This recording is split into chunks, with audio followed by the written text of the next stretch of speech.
میں ختم نبوت کا منکر نہیں ہوں. تو جب موت کی حقیقت کا انکار کیا تو یہ للڑ پارٹی موت کی منکر ہے. حقیقت موت کی منکر اور سب سے پہلا اختلافی نقطہ ہے یہ، اور سب سے پہلا اختلافی نقطہ ہے یہ جو ان کے بڑے بزرگ ہیں گھمن صاحب، ابھی تو وہ ترکی میں فرار ہو چکے، تو تقریباً 2004 یا 2005 کی بات ہے. اس وقت یہ معروف مشہور نہیں تھا، یہ صرف گجرانوالے کی حد تک تھا. تو وہاں ہمارے ایک ساتھی نے ہماری دعوت کی، یہ بھی تھا.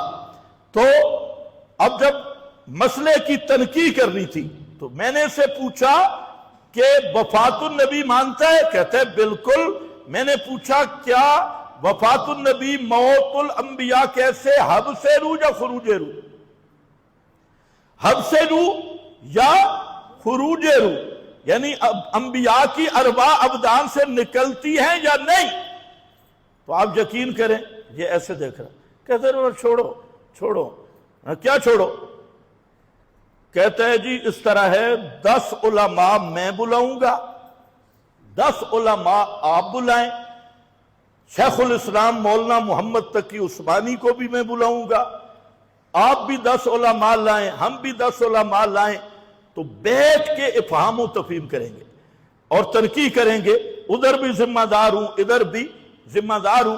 تو میں نے کہا لاؤ، لیکن میں نے کہا گھمن صاحب اب تو بہانہ کر رہا ہے، اب بھی اس مجلس سے جان چھڑانے کے لیے، اور جہاں اب پکڑا گیا میں نے تو ابھی پوچھنا ہے روح نکلی یا نہیں، پھر میں نے پوچھنا ہے اگر نکلی تو پھر ارواح ان ابدان میں ہیں یا نہیں،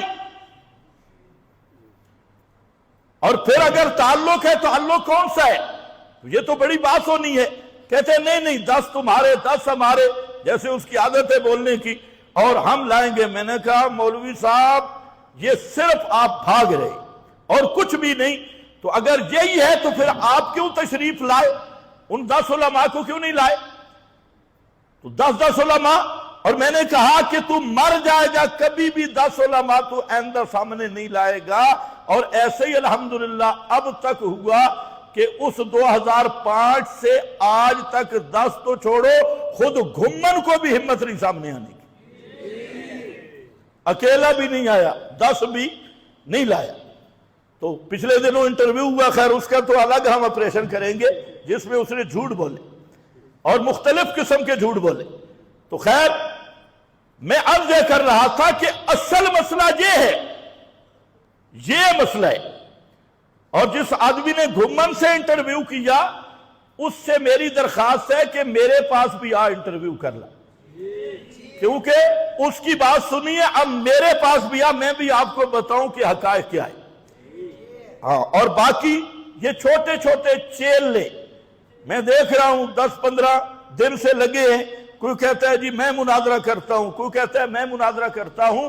تو بات ذہن میں رکھ لو، یہ جتنے چھوٹے چھوٹے چیلے ہیں نا، ان کے لیے ہم نے اپنے ایسے طلبہ تیار کر دیے ہیں کہ یہ ہمارے ثانیہ عامہ دوسرے سال کے طالب علم سے مناظرہ کر کے دیکھیں.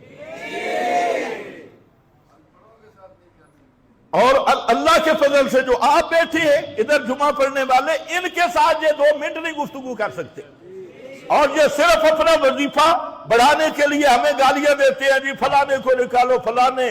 اور میں نے کہا بچے چوہے مارنے کے لیے ایٹم بم کی ضرورت نہیں ہوتی. اگر تمہارے اندر غیرت کا مادہ ہوتا نا تو پچھلے سالوں میں انور اکاڑوی بابے کو تم نے بلایا تھا، وہ چیلنج تمہارا تھا ہمارا نہیں تھا، اور تم اندر غار میں چھپ کے بیٹھ گئے، اور تمہارا مقصد یہ تھا ہم اپنے گھر میں چیلنج بازی کرتے رہیں گے. تو گھر میں کون آتا ہے؟ اللہ کے فضل سے جب وہ شکار ہمارا تھا تو ہم اس شکار کے لیے تمہارے گھر کے اندر پہنچے، اور پھر اس کو اندر بند کر دیا بابے جی کو، اور بابے جی کو باہر ہوا ہی نہیں لگائی. اس کا پورا منظر آ چکا ہے، اور آج پھر شوق چلا ہوا ہے ہر ایک کو. تجھے سارے چیلے سن لے، تمہاری اوقات ہی نہیں، تم میرے شاگردوں کی سب میں بیٹھنے کے قابل بھی نہیں. میں تمہیں اتنا بھی اہمیت نہیں دیتا کہ تم میرے اولا کے طالب علم بن جاؤ، تو میں تمہیں مولوی سمجھتا ہی نہیں.